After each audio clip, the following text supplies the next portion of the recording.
an introduction to basic hammers.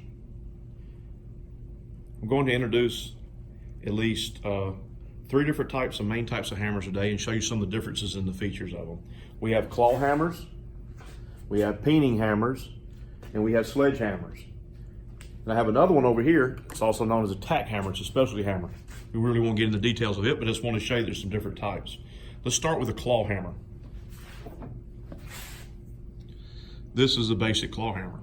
It has a head, a handle, and it has a claw on it. 2 different types of claw.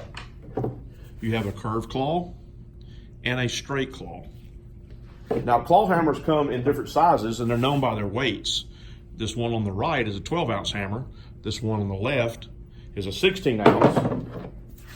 And this bigger one now, on my right, is a 22-ounce hammer. And a lot of people call these framing hammer because it's what most framers use. And if you look at the head on it, right here on the face of the head, you can see this smaller one is really flat and smooth. This one on the right, the heavier one, has little ridges and grooves cut in it. It's called a waffle head, and it's actually designed for framing to grip bigger nails so that they won't bounce off and deflect off. Now, claw hammers are used for driving nails, basic framing nails, and they come in various sizes, all the way down from about 1 inch up to 3 inches, and they're known by the penny weight. And they're used, that's what it's used to drive these into wood and to pull these out of wood. Now, on the peening hammer, there's several different types of peening hammers. I wanted to introduce you to 2 of them.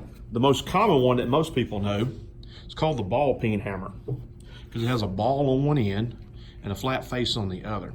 And this is used for shaping metal. And it's got a lot of cousins. This just happens to be a heavy one. And this one's known as the cross peen because the peening edge is actually a straight line across. They make a cross peen, a vertical peen, and a diagonal peen. Now on the sledgehammer. I've got 2 sizes here. A sledgehammer is also known as a double-faced hammer because it should have the same face on both sides. This is an 8-pound version, and this one here I believe is a 2-pound version. You notice it's still got the same handle, a big metal head, and usually sledgehammers come in weight from anywhere from 2 pounds up to about 20. And they have 2 faces, so some people call these a double-faced hammer. And these are for driving wooden stakes and tent pegs and stuff like that in the ground.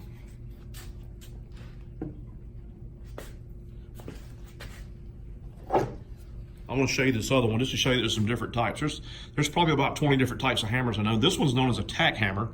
It's small, lightweight, it only weighs about 6 ounces. It's kind of a funky, long, square head with a very square, flat face. And the grip in the back has this weird little groove for dealing with tacks. Use this in upholstery and furniture, automotive upholstery, stuff like that. And it's actually designed, there's a small type of nail called a tack, and that's what this is used for, driving tacks. Now, if you notice all these hammers, they have different types of components. They all have a metal head. That's the one thing that you want to do. And one of the biggest no-nos in these things, and has a potential for shatter, is if you strike 2 heads together. And that's a major no-no. But if you notice, like these 2 have different types of handles in them. This is a metal hammer. This is a fiberglass. This peening hammer has a wood handle. So those are the 3 main types. Most people prefer to use the fiberglass handles because when you're actually driving and striking it, between it and the rubber grip, it actually absorbs a lot of the shock of doing the hammering motion. That is introduction to hammers.